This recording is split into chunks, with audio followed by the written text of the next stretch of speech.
Greetings, brothers and sisters, and this is your brother Willie Muhammad, and we would like to welcome you to another broadcast of I Have a Testimony. God came to us to seek and to save that which was lost. He raised a man from among us. He, the Honorable Elijah Muhammad, laid the foundation. What I'm doing is something that comes from him through me, and the thing that he uses in me to do the work is my faith in him and the word that he taught. To produce men and women who wanted to clean up their life and build an independent nation for the glory of God. Assalamu alaikum, brothers and sisters, and once again, welcome to another broadcast of I Have a Testimony. So today we have a brother. There's so much that I can say about this brother. Not only he's a brother, not only a friend, he's a mentor, inspiration to me. It's just so much. If you're from the city of New Orleans and even some parts of Atlanta, you probably came into this brother, and we know him as brother Sedrick Alfonso Muhammad. You may hear me say brother said, but don't trip out on that. I know him, okay? So let's bring our brother on. And Lord, I'm about to do that already. Here we go. Let's bring our brother on right now. Assalamu alaikum, my brother. Wa alaikum salam, mighty God. How you doing, black man? Good, you looking man. good, brother. You looking good. Reflection of you, man. How are you? You good? Doing fine by Allah's grace. Thank you. Listen, man, it's an honor to be able to interview you, Said. I know we talk often, but what I like about this is the opportunity. One, you have a very hilarious coming to the Nation of Islam story. And two, we give the opportunity to, as me and you talk often about, and hopefully that it will inspire more who watch this video to get into the lessons that have been given to us by our Savior, Master Farad Muhammad, right? Yes, so, sir. Without further delay, let's get right into it. So, as I said, you have one of the funniest stories that I've heard about coming into the Nation of Islam. So can you don't spare any details to say that, but can you share with us how you came into the Nation of Islam? Yes, sir. Well, first, assalamu alaikum. Walaikum salam again. And thank you so much for allowing me to be on the program with you and these and your wonderful guests and all the people who helped to put this together. So I want to say that first. So this is not a familiar territory with me because I share these things personally, but I'm going to try my best to articulate them. And so coming into the Nation of Islam, this particular story, I call it the girl in the book. And so, as you know, the messenger taught us that one of the enemy's last tricks would be to send his woman after us. So from there, I think you and the viewing audience can figure out the other details in that. But I was seeing this young lady. She was kind and gentle, and I was fond of her.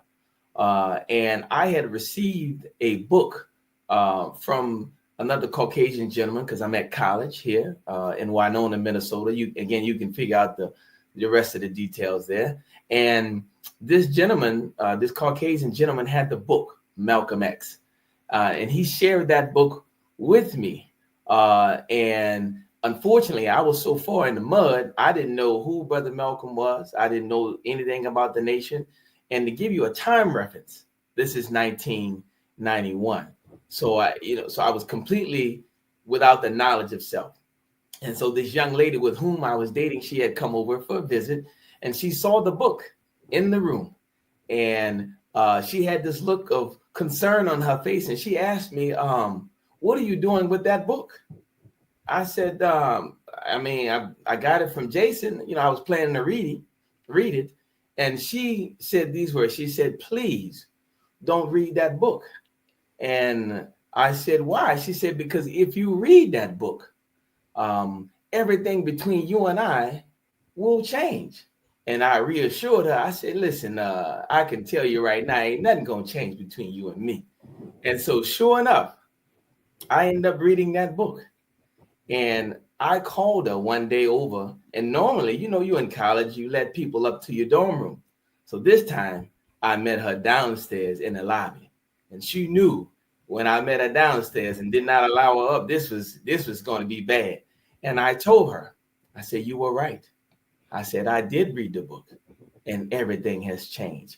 And with all due respect, she pleaded with me, but I left her right there in the lobby and I moved on. And my journey to Islam began in that moment. Yes. And then, yo, you handled that very Quranically. You know, like how the Quran talks about certain subjects in a very eloquent and a very way where not too much to the right, not too much to the left. If you get it, you get it. You did a very great job with that. And in addition to that, you attended one of the historical, and I love St. Aug, man, because it has always and continues to give an example of black males. It's a private black male school that produces black men and black boys. And even during the time when New Orleans was first beginning to becoming the murder capital. Correct. And you left St. Aug to go to Minneapolis, and you just happened to be, I couldn't find a picture of you all. You just happened to end up at a school with a brother who was one of your chief rivals. Can you share about that? So, you know, the funny thing is, you talked about unity. So we went to a school that focused on black male development and unity, but we end up having one of the brothers there who we didn't see eye to eye all the time. Beautiful brother who is now also a member of the Nation of Islam, Brother Brian Muhammad. We used to call him Brother Captain Brian down there in Houston, Texas. So, of course, he and I got together, and being in an environment where the numbers were I think we were one of 8. So there were 8 black people. Wow. And about 1,500 of them.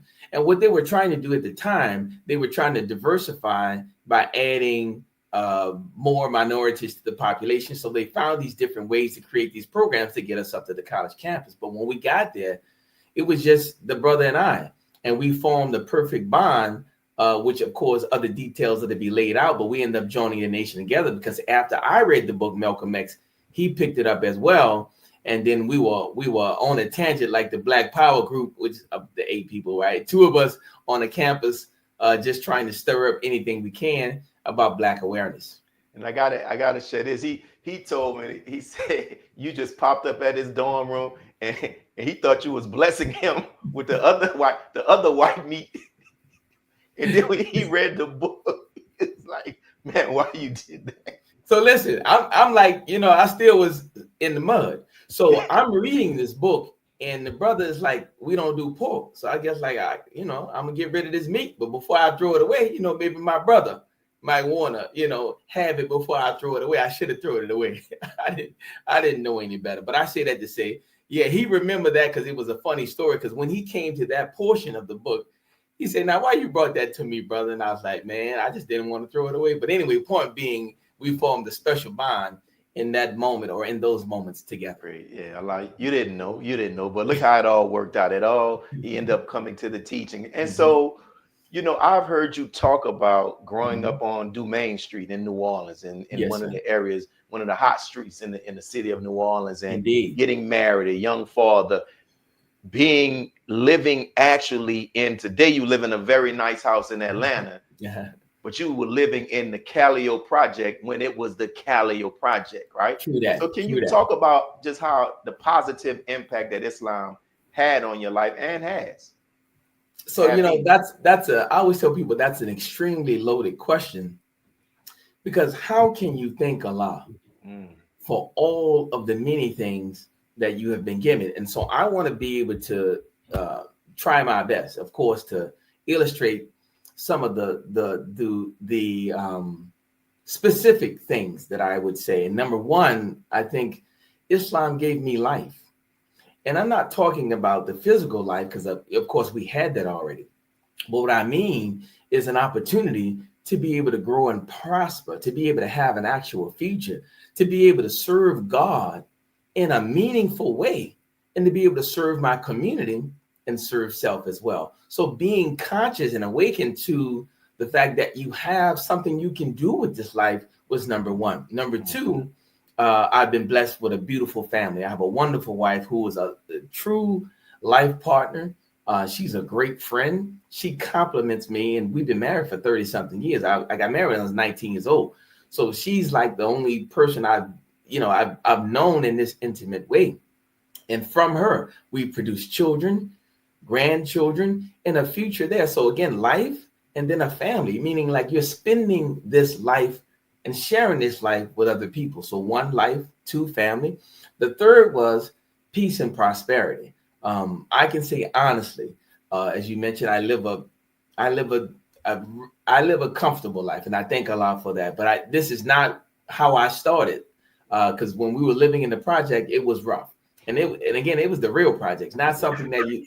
Yeah, this is. I'm talking about violence, gunshots. It was going down all the time. So you just had to get used to. Oh, they shooting over there, because it was a common thing. But I say that to say, the third item being peace and prosperity, being able to work hard through Islam and through professional work to be able to create an environment that is truly satisfying, and being able to handle life with minimal interruption, because we all have ups and downs, but Islam gives you the knowledge and the intellect to be able to deal with life's problems as they come at you.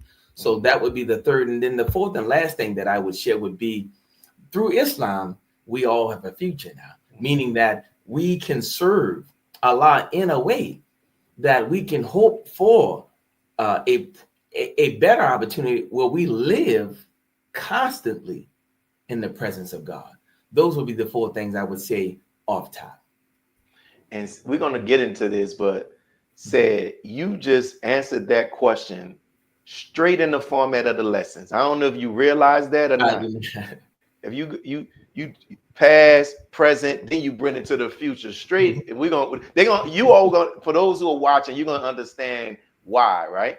And so let's get to this next question. I want to lay the base from this and say why I'm asking you this question in regards to helping someone else from not falling victim to this. And for some people who may be in leadership but may lack a certain maturity or understanding and may not realize how their mindset is not in line with the vision of the Most Honorable Elijah Muhammad, the vision of the Honorable Minister Louis Farrakhan, and I would even say the vision of Master Farah Muhammad, right? So you and I, we came into the nation at a time where there was an environment at our mosque that was kind of like anti-pursuit of higher education. It was. To be honest with you.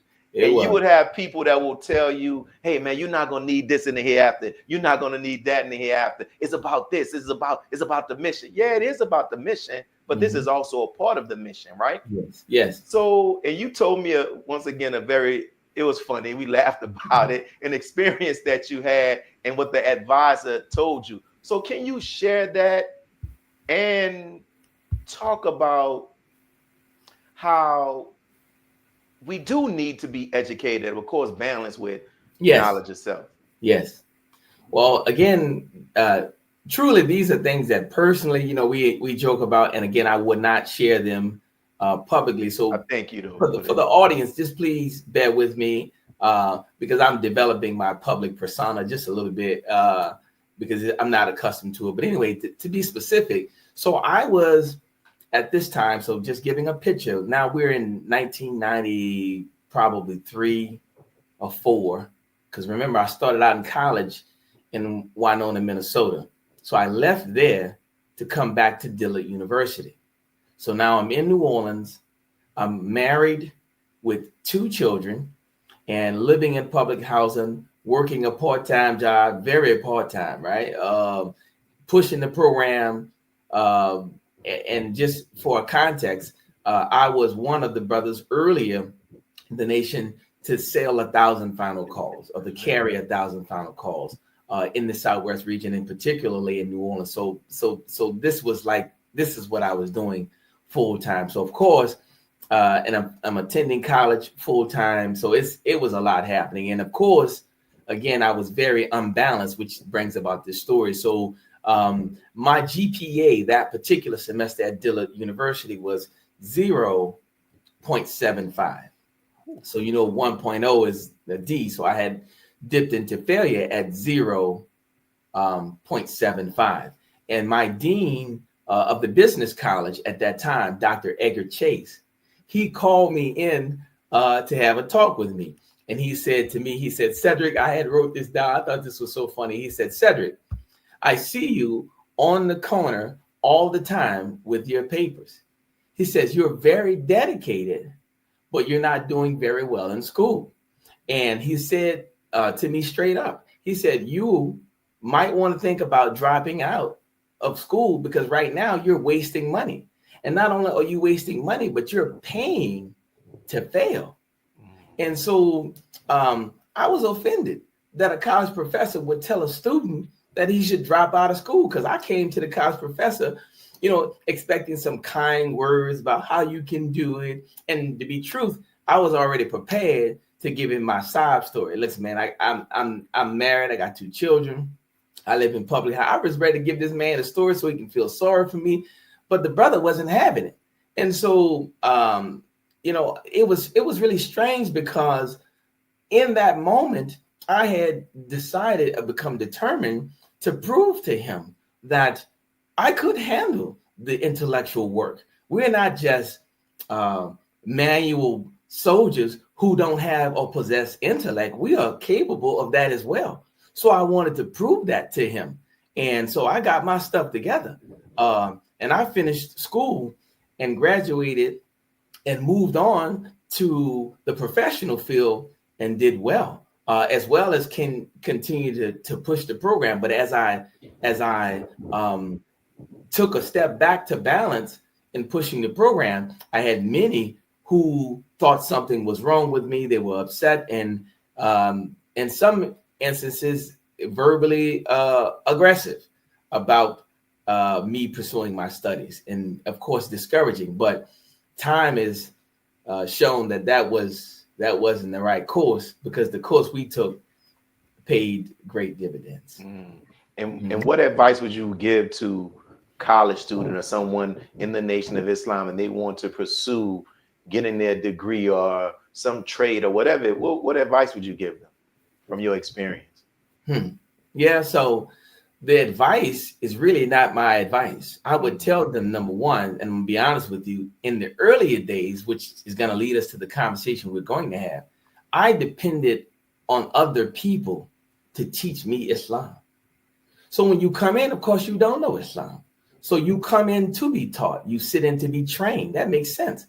But once you get access to these books, right? Now you are responsible. There we go. You are responsible. I am responsible for reading them yourself or myself. And I, neglecting my responsibility, allowed people to teach me their Islam. But don't worry, I got the Messenger's words on quote right here. From Message to the Black Man, page 39. The title is Get Knowledge to Benefit Self. So if you go to the first paragraph there, it says, this is the Messenger's first words in this section. 1, I am for the acquiring of knowledge, or the accumulation of knowledge, as we now call it, education. First, my people must be taught the knowledge of self. Second paragraph, in this same thing, no followers nor any other people are more zealous about acquiring the acquiring of knowledge than my followers. Moving to the fifth paragraph in this same section, we should acquire an education where our people will become better students than their teachers. And then in this last section of this same article, you flip over to page 41. Now, these words are just magnificent. He said, I'm going to read these, attempt to read these line for line, and please forgive me if this is too long. But it says, we must instill within our people the desire to learn and then use that learning for self. We must be obsessed with getting that type of education where we can use it toward the elevation and benefit of our people. When we have such people among us, we must make it possible for them to acquire this wealth regarding education and knowledge, which will be beneficial and useful to us. And then the last piece that I think is just magnificent. He says, one of the attributes of Allah, the all-wise God, who is the supreme being, is knowledge. Knowledge is the result of learning and is a force or energy that makes its bearer to accomplish and overcome obstacles, barriers, and resistance. So I don't really know what else I need to say. Yeah, that's straight from the source right there. And in Message to the Black Man, it just goes like what you were saying about, we will say this coming up, not getting caught into Islam, That's getting right. to Islam. And That's so right. I mentioned earlier, I highlighted that how you answered that question. And for those who are watching, he'll tell you the specific time, but I know our brother has been reading and continues to read and has inspired me. I'm approaching my 9th week of reading, brother said. Oh, praise be to Allah. I like the number 9, black man. Our brother has been reading the Supreme Wisdom Lessons using the format put together by Mother Tanetta Muhammad, and where you can read the Supreme Wisdom in totality within 7 days. Correct. And from I'll say this, I have noticed, like I've noticed just now, just how Said has always been a make it happen type of person, but now it is. I don't want to say on steroids, but it is highlighted. It is elevated even more. Where there's a precision in his thinking, a precision in his actions. Like there's an aim and purpose to what he's doing. And he will say it as well. And I am attributing it to him reading the lessons, and how it's formulating his mind. So Said, I'll ask this question. Can you share with the viewers how long you've been doing so? What made you do it, and the impact that it is having on you? And so this is absolutely my favorite part of the discussion, because this is where all of the power, enthusiasm, and wisdom comes from. So I actually have no wisdom other than what I picked up from this book. So to answer your question in this sequence, so we'll start with the time frame. It's been 7 years, 4 months, 6 days at this very moment. 7 years, 4 months, and 6 days, for a total of 2,757 consecutive days. So that's how we got started. And this is not something that I keep a memory. So I actually keep notebooks, and it's like a journal. And so I know you can't see this, but I record every single day. I start with the actual date. I'll start with the actual time that I'm going to do this reading, and then I mark the section that is to be read. So I actually have a log for the 7 year, 4 month, and 6 day period. The cause, actually, you are very instrumental in the cause. So I would say approximately, it was 2017 when I started, but if you think about the context, so at that point, I had been in the nation for probably 15 years. And I had begun to feel somewhat of a stagnation, or some people will say like a plateau in terms of my ability. And then in truth, I would probably describe it as somewhat of a regression in my ability, growth, and power. Because when you first come in to the knowledge of God, it's so encouraging. It is so enlightening that you believe in that moment you can accomplish anything. And over time, the adversities and challenges of life, it can begin to affect you, right? Your drive, your ambition, your motivation. And I had got to the point there in 2017 where I guess I was basically hanging on for the hereafter. We just soldiering and working and just waiting, paying your charity, waiting for God to come and wipe this enemy out so we can enjoy this peace. And I had to start thinking. I said now to myself, Allah, you said, and from the messenger, that we could be made into a God, and that this teaching that we have was powerful enough that if we would follow you, we could have the enemy wrapped around our finger in so much a way that he would not be a bother to us.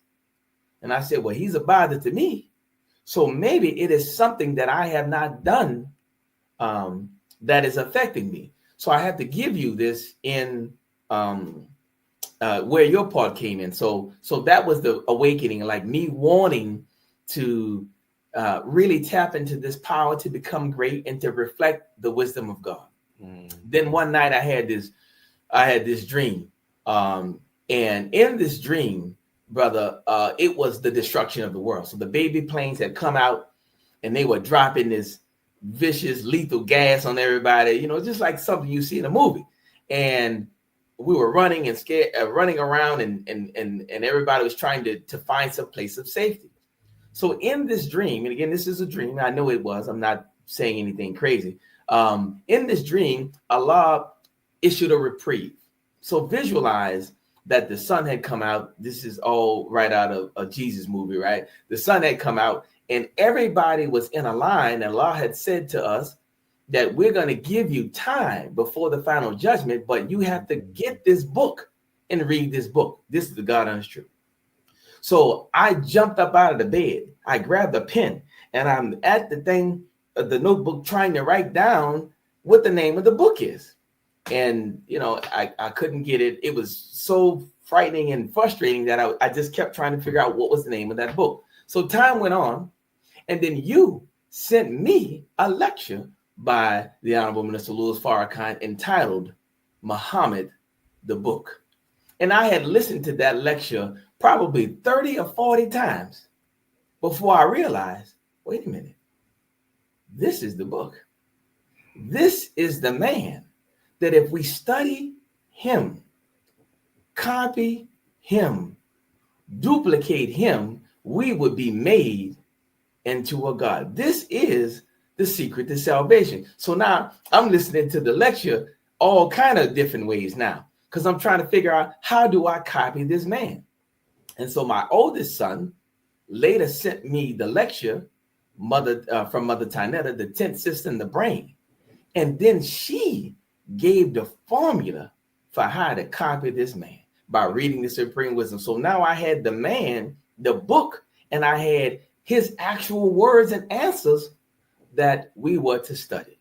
And I don't think I need to get into the instructions there. If you read it, God is giving you an instruction. So when someone in authority gives you an instruction, it is probably in your best interest to comply or respond to the instructions given to you, particularly if you say God gave these instructions. So that's how I got started.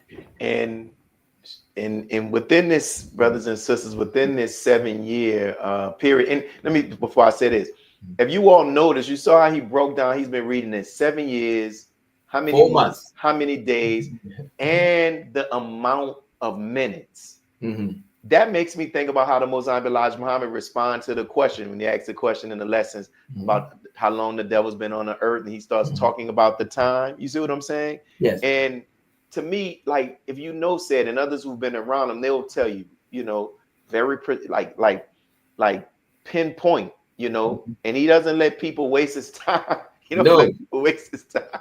Listen, I'm gonna call you at this time, and he means it. But that is a God. Mm-hmm. That's what God. And shortly after, sometime after, our brother had this idea, which he accomplished, where Said told me, this is an article that you see, our brother from off of Dumaine Street in New Orleans, if you know from New Orleans, he rode on a bicycle, family, from Atlanta, Georgia to New Orleans. And he'll tell you the amount of mileage that it was. So talk about that, Said, and how do you think the lessons played a part in that? Absolutely. So that started, you know, I guess I'm a humorous person. That started as a joke. So I was on the phone with my mom and I'm talking about how I love riding my bike. And she was like, yeah, I understand that, baby. And I said, Mom, you know what? I ride my bike from Atlanta to New Orleans. She said, boy, you ain't gonna ride no bike to New. I said, I will. And so the joke became a reality, but I have to give the context. I got that bike in March of 2022. I got the bike in March of 2022. Within 6 months, I had never had a bike. Within 6 months, I had decided to ride this bike from Atlanta to New Orleans. So once I made that decision, I had to do the requisite training and preparation, and I started doing that. I had no context. So I'm going to tell you this. It was so serious as a novice, meaning just having picked up a bike. the gentleman who worked at the bike shop, I needed to get my bike serviced before, like you get your car serviced before this kind of journey. So I take my bike to get serviced. And now the bike ride is coming up again. 2022, got the bike, rode the bike in 2023. So within a year, we making this happen. And so right before the bike ride that weekend, I'm getting my bike serviced. And the gentleman at the bike shop said to me, he said, Sedrick, I don't want to be discouraging to you. He said, it may come off this way. He said, but you're getting ready to ride a bike. Have you ever ridden 100 miles? I said, well, I did once. He said, have you ever ridden 100 miles in consecutive days? I said, no. Now the bike ride is coming up on Saturday, and he's playing with my head on Wednesday. And he said, you don't even know how your body is going to respond. You've never done this before. He said, I've been riding a bike for 20 years, and I couldn't do that. He said, I would recommend that you change your strategy, maybe do 75 or 80 miles a day and extend this thing out, because it's going to be a challenge. And again, I'm not saying you can't do it, but as an experienced bike rider, I would not recommend that. That's Wednesday before Saturday, before the bike ride lunch. So I'm like, man, I'm doing this. So having no context other than my faith and belief, and I guess some training, I went out there and we initiated the ride on Saturday. So I want to give you a couple of numbers. One, the number of pedal strokes, 168,626. And said, did you say how you have to give us the miles too, I guess, right? Okay, go ahead. Yeah, you got it. Yeah. 168,626 pedal strokes, 577 miles over the course of 5 days. And it was about 8 hours of riding per day.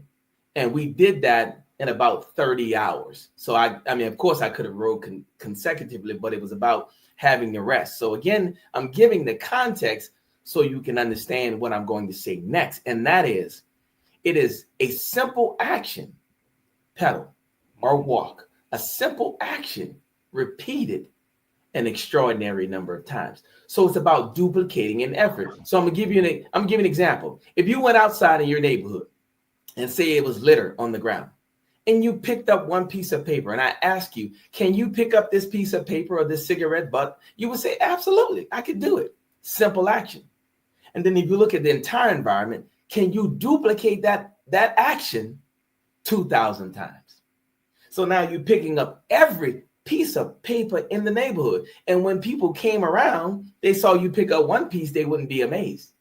They saw you pick up 2,000 pieces, they would wonder what got into you. So again, it is a simple action repeated an extraordinary number of times, because it is the duplication, being able to do something over and over again. That's one of the powerful things I gained from the lessons, being able to repeat a simple action an extraordinary number of times. And brother, like, and when I'm reading the lessons, and when I get to the part where the Savior is talking about cubic square inch, and I'll be asking myself, like who sits and say, how many cubic square inches of y'all or whatever is in Lake Michigan, right? Or Lake Erie. Yes.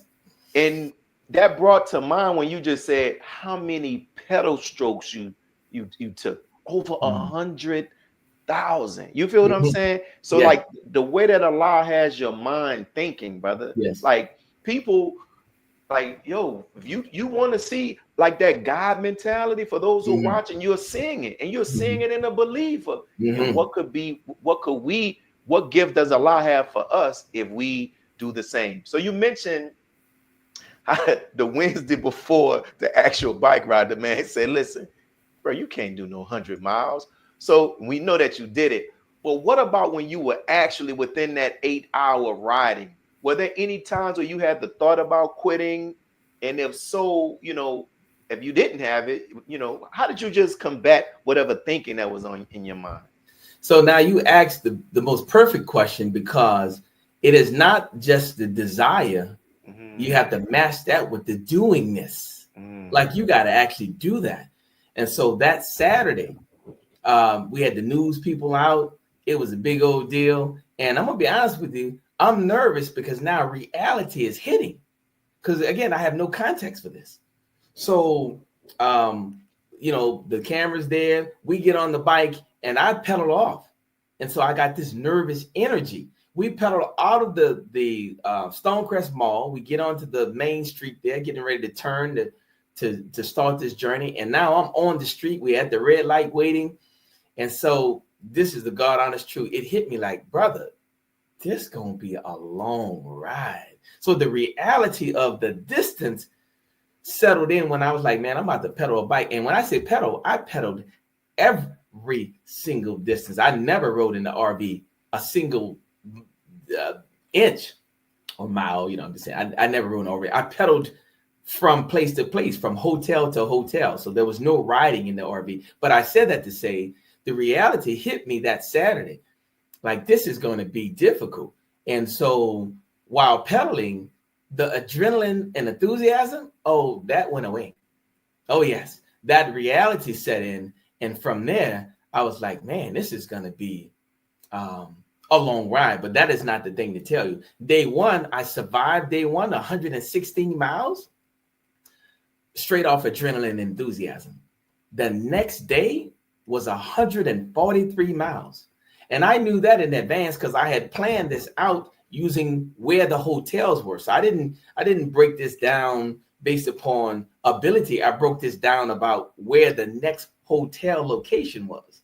So the next hotel, the second day, was 143 miles away from where I was going to be. And just to give you some context, I had driven the first 2 days to see the route, to see it. So again, the next day was the challenge, because I'm going to be honest with you, I was afraid of 143 miles. That first day was for real. The second day was going to be more of a challenge because I knew the distance. And I'm going to be honest with you, I was a bit frustrated. So when you're riding a bike, climbing hills is definitely a challenge. And if you add the wind blowing you back, it's also a challenge. So I found myself, God forgive me, saying very bad words on day two. And I was riding and I saw a sign, like a campaign sign. It was in somebody's lawn and it said pray. So I was saying some bad words, but then I hit that prayer. But I went back to saying the bad words too, because I forgot. But then I saw another sign again that said pray. So I found myself praying and using other words throughout that day. But I'm just saying that. But to make the point though, that day was so difficult. And again, I'm just closing this to a point to let you know that was the day I found out what determination looks like. Because the men who escorted me, at the end of the day, they told me, and they said, man, we felt sorry for you, because those hills were coming back to back. And every time, this is the God honest truth, every time I looked at them, they were discouraging. So I came up with a strategy. When I saw the hill, I just put my head down. I would not even look at it, because looking at it just reminded me in advance what the difficulty was going to be. I literally just put my head down and just pedaled. Because I didn't need to be messing with my head about a challenge that I was seeing. I just put my head down and pedaled. And the last thing you need to know is that on that 143, listen, because I'm leaving out a bunch of details. I was so nervous that day that we got off late. We didn't do this and we lost that. We started out as a mess. The communication was bad. And so all of that was just the anxiety of trying to do something I know was going to be a challenge I knew in advance. And so later in the ride, the gentlemen, they had another escort to get to, because you get paid to escort people on the highway. So they had told me that they were going to leave me because we started late, and it's like, listen, we're not going to be able to stay with you. So the only thing I can tell you is put your flashes on, and because it was going to get dark. And man, when they saw this, the God honest truth, Brother Gilbert can tell you, when they saw how hard I started riding that bike, I had made it to 100 miles. They said, man, we're going to stay with you. We see you putting down a lot of effort. We're going to hang in there with you. And I rolled my bike into the dark. And brother, as God is my witness, it was, I don't know where I found the energy from. Could be just enthusiasm. I rode faster at the end than I did at the beginning. That's God is force and power. True indeed. And we will never True indeed. become acquainted with that force and power in ourselves if we are never faced with circumstances that show us is in it. And look at how you will begin to start inspiring others. So we're going to pause for a quick break, and then on the other end, we're going to come back and have you talk about why you were riding, and then we'll the last few questions. But beautiful, man. Excellent. Thank you. Beautiful. So for those who are actually watching this, we want to just pause. So listen, if you want to run your ad on the show, promote a business or an event, just reach out to us. We have this information. Send us an email. Contact me through social media. Prices are very affordable. Just to get your just to support, just advertisement, right? In addition to that, also what we are doing here in the city of New Orleans, you see that we started off at trying to get 1,444 people to give $100 donation. You see that where we are right now, 890. So we're chipping away at this thing so that we can pay off our mortgage. And we thank those who have already given donations to it. We greatly appreciate it. Continue to give, but continue to encourage other people to give. And also what we're doing, if you know anybody else that has a testimony that was touched by the teachings of the most honorable Elijah Muhammad, met the honorable Minister Louis Farrakhan. You heard our brother talk about how just reading the book, Message to the Black Man, how that impacted his life and transformed his life. Now him reading the Supreme Wisdom. You see the link that's going to be in the bio. Submit it. We just fill out the form. We'll evaluate it. And hopefully, inshallah, you can become a guest on this show. So now let's get back with our brother Sedrick Muhammad. So brother Sedrick. Yes, sir. In addition to just a personal goal, but you also were doing that to bring awareness and to raise money for your educational, I don't say like your organization, organization that you have achieved 365. And for those who are watching, what we're going to do, you're going to see it being shown at the bottom. You can go to the actual website. That's the banner, but we're going to put it on something else where people can actually get it. But talk about it. Talk about it, Sad. So, as a background, I am a professional counselor. And so I have worked in schools for the past, 10 years. Mm-hmm. I would start by saying I had launched another business first, and then I worked in the schools as a school counselor. And seeing the young people within our schools who are not prepared to be able to go out to the real world and make real good life decisions. We see this as a systemic problem. And so in truth, I am one of the people who was there to help them, but the school system, the way it is structured, our time is diverted to other tasks, which means we're not really available to support the students like we would like to. And so instead of sitting there, staying in the job, collecting a salary, talking about how bad the problem was, I decided to do something. So that was the initiative. It's like I'm gonna figure out a way to solve this problem. If you tell me, you walk into the room and you say, man, there's a lot of trash in here. Look at all that trash there. We need to pick this up. We have to improve, blah, blah, blah. Now you've made me aware of what the situation is, but in doing that, you haven't done anything. The problem still remains. So if you're going to practice your God ability, then find something you can change. Find something you can produce and bring about. And so this was just, okay, well, let me give this a shot. If education is a problem and we don't need to go to any conferences about it, what are some of the things that I can do to be able to produce a change? And so that was the initiative to launch an organization, Achieve 365, meaning like you need to accomplish something every day. And true, you can say that's their lessons. Do something every day. What have you done for yourself today? Your brother from the East wants to know, huh? Come on. So I'm telling you, I never thought about that until you asked it. Mm-hmm. But really, that all of that comes from the lessons. Like it's an instruction. It's achieve 365. It's telling you to do something every day to accomplish something. So anyway, in doing that, we decided to focus on literacy because, our people, the grade level education in America. So I don't need to belabor that point, but it's a problem. And not only literacy, but I'm going to be honest with you, even in our community in general, for those who can read, comprehension is still something that needs to be worked on and addressed, even on the adult side. Mm-hmm. So I saw it as a problem in that if you were even given knowledge, if you couldn't read it and understand it, it wouldn't do you no good anyway. So I decided to form an organization that would get at the heart of that, and we are going to systemically change education on a whole new level. And I'll say this as a with all due respect, I have been given, I shouldn't say that, I think I have been given ideas that would be phenomenal, and I just have to create the space to let people see it. And I'm saying that to tell you, let me tell you what I'm trying to tell you. So we look at all those, like Sigmund Freud and Maslow and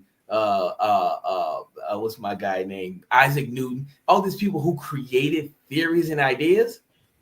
If you come to the wisdom of God, he will give you and I theories and ideas that are here but are unknown yet. He will reveal them to us like he does with the messenger and his servant. Say that. So I'm keying this up to tell you that in the 10th system, the brain, not quoting this exactly because I'm freestyling this part a little bit, but Mother Tanetta talks about how the question and answers are designed to tune your mind to the frequency of God. But check this out, though. So you have a radio, and they're broadcasting a signal, meaning it's out there. Then you have a device that you're tuning to pick up the signal.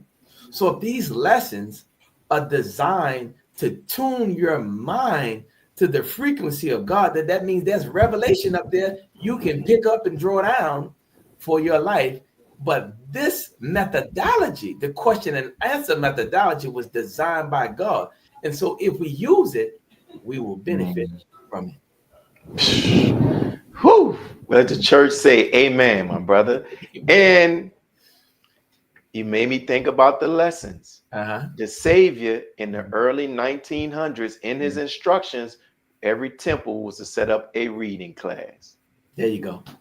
You see what I'm like writing, like what you're doing is writing the chord with it. That is Achieve 365, and you see it's gonna be in the description. You all can click on that and support and learn more about it as well. That's a part of the work, and I'm just that's a part of the work, because sometimes some of us can narrow what the work is, but this is a part of the work. So two questions, and I want to ask you this. One, I've started this this podcast that I've been watching. It's said to be one of the most popular podcasts on YouTube. And one of the things that the host does, he asks the current guests to answer a question that was left by the previous guest. Okay. And he also asks the current guest to leave a question to ask the future guest. So I interviewed somebody before you, and they left a question. Right. Let's go for it. And here's the question. And then after that, I'm going to ask you to leave a question for the next guest. No problem. And then we'll get ready to wrap up. He asks, when the Honorable Minister Louis Farrakhan departs, will you remain with the Nation of Islam? And he stressed this part. And why would you continue in this work after he is gone?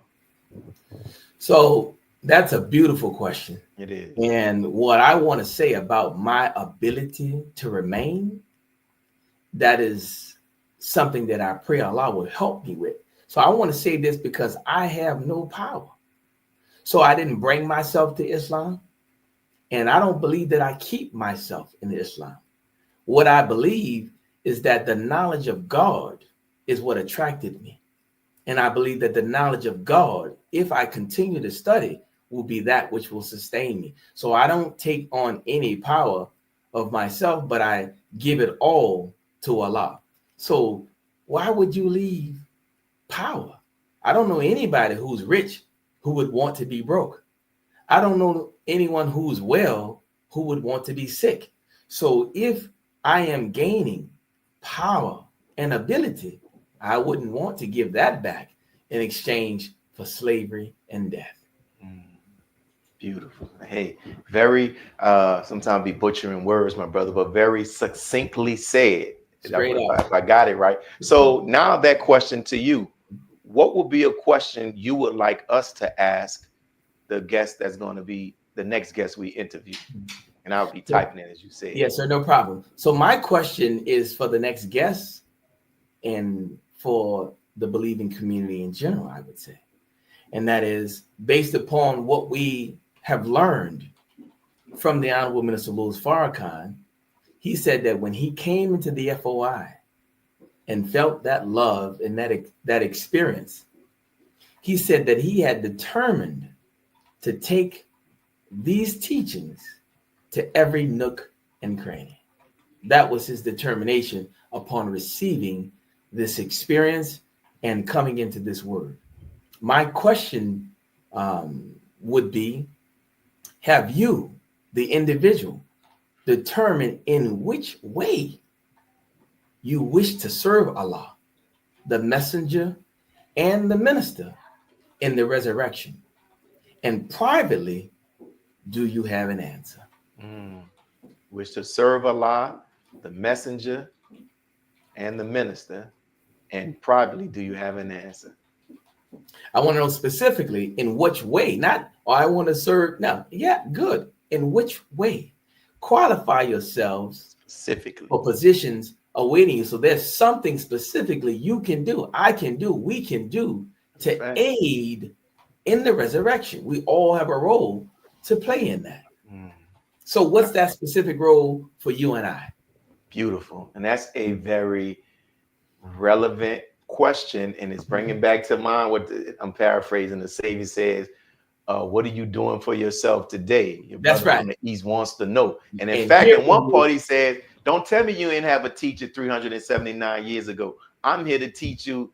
Ain't like that happened. That's what right. we doing now. So that's right. Beautiful with that. So as I thoroughly enjoyed this interview, my brother, as always, in your conversation. I know other people. I'm honored that I'm having the opportunity to present you and introduce you to others who don't know you, and they can benefit from how Allah is using you. We're all stars in God's universe. Correct. So my last question is, was there anything that you wanted to share that you didn't get the opportunity to share? Either I didn't ask the right question to pull it out of you, or you just forgot. So if so, this is your opportunity.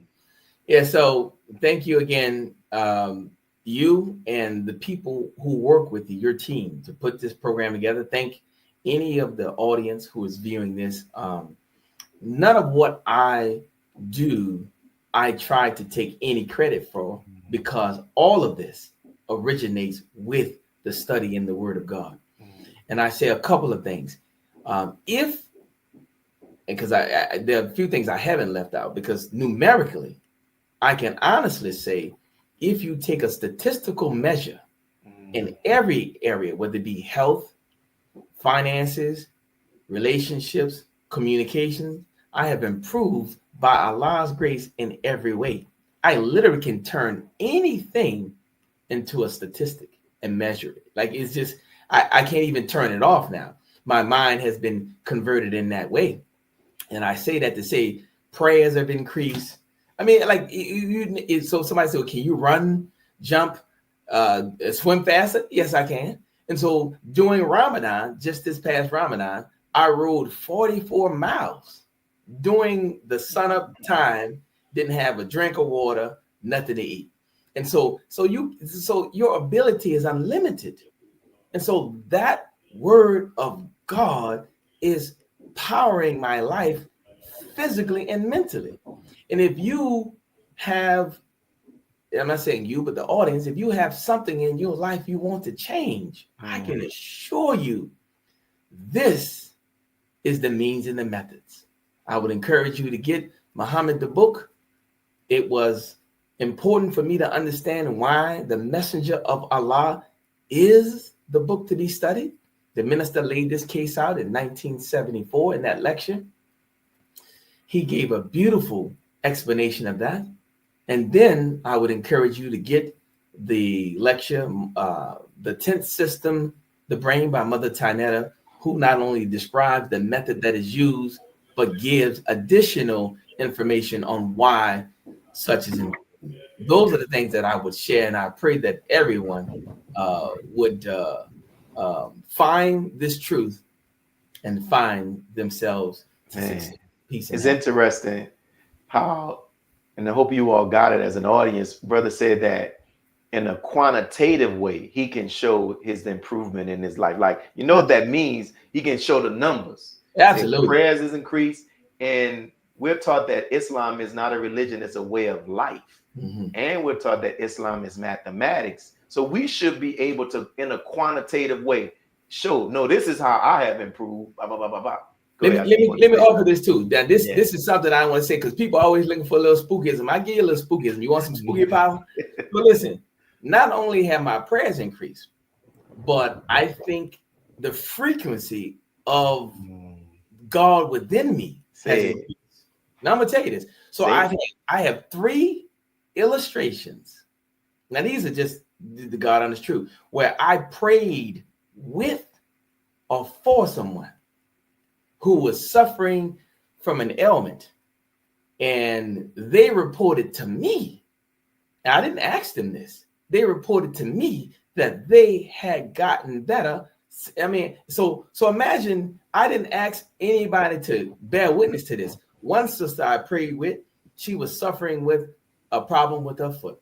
And a couple weeks later, she said, "You remember that prayer we said?"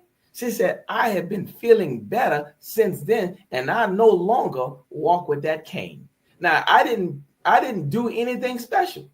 I'm talking about sharing the frequency of God, but you don't have to worry about that. And you said, "Well, why don't you pray for yourself?" Well, guess what? I'm gonna be honest with you. Those prayers work internally and externally. People who know me, and I guess you can look and tell, I am not a sickly man.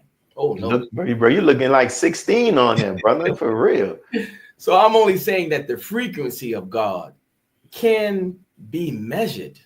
Just because we don't know how to measure it and don't have a tool doesn't mean that you can't pick it up. You don't see the atom, but you know it's there. So anyway, thank you so much. It's all connecting. What Mother Tynetta said about how the question and answer, if it tunes your mind up, so then when we go into prayer, then the frequency is high. You feel what I'm saying? The frequency is high. And for those who don't know, our brother strictly, he's falling back from watching television. He's strictly reading the Quran. He's still reading the Quran every day as well, right? And the lessons and some aspect, some part of the teachings of one of the books, right? Every day. And if the minister says that's the highest conversation, the highest electrical charge. So again, I don't want this to be about me, because I'm telling you, I was doing bad. I had nothing, and all the gains are credited to those words structured by Allah, who, if it wasn't for the minister impressing upon me to study the messenger, I wouldn't have done it. So I owe that man everything. And how do you pay a man back who, with all due respect, you've been receiving something? You've been receiving. How do you pay him back? If this is the close on this, if you say, I am a karate student under Grandmaster so-and-so, and you are studying under that man, you've been going to that class for 20-something years, and then people ask you to demonstrate your effectiveness in the art, and you can't do it. It is not a knock on the teacher, because people will start questioning, well, what your teacher teaching you? To some degree, it is a question on the student's ability to take what the teacher has given to go home and practice. And in my years in music, we played, you mentioned St. Augustine High School. When we played as a group and the teacher heard an awkward sound, he would stop the band and point to that section and say, play. And then when he heard that sound coming from the section, he would narrow it down and ask each individual to play until he located the source of the poor sound. And because we were in that environment, we went home and practiced because nobody wanted to be pointed out as the person bringing down the sound of the unity of the band. And so that practice is incumbent upon the student. The teacher has done his teaching. You say leader, teacher, and guide. Say that. Yeah, leader, he's number one in the study. And then, and being number one in the study, he turns around and then teaches the study and then serves as a guide to this wisdom. So if he is all of that, then I have to do my job as a student. I mean, like, what are you talking about? 30 minutes a day? You can do that. I can do that. And the results from that will be life-changing. And then I can really, hopefully soon, thank my teacher because I owe him everything. And that's beautiful, man. Listen, it is, and I know you're not trying to like put yourself on Front Street, but we're examples. Yes. And we want to be able to know, oh, that's somebody, he can do it, then I can do it. Because sometimes we put the minister and the Mosaic Elijah Muhammad on a pedestal, oh, that's just for them. No, they are raised to show us the potential that is in us that we can manifest. So yes. Thank you, my brother Sedrick, and may Allah continue to bless you, man. Yes, sir. Assalamualaikum. Walaikum salam. And so, I feel energetic. I feel just the vibe that's coming. So thank you all. Thank you for tuning in. Make sure you hit that subscribe button. And this is your brother Willie Muhammad signing off. I have a testimony. Peace. God came to us to seek and to save that which was lost. He raised a man from among us. He, the Honorable Elijah Muhammad, laid the foundation. What I'm doing is something that comes from him through me, and the thing that he uses in me to do the work is my faith in him and the word that he taught. To produce men and women who wanted to clean up their life and build an independent nation for the glory of God.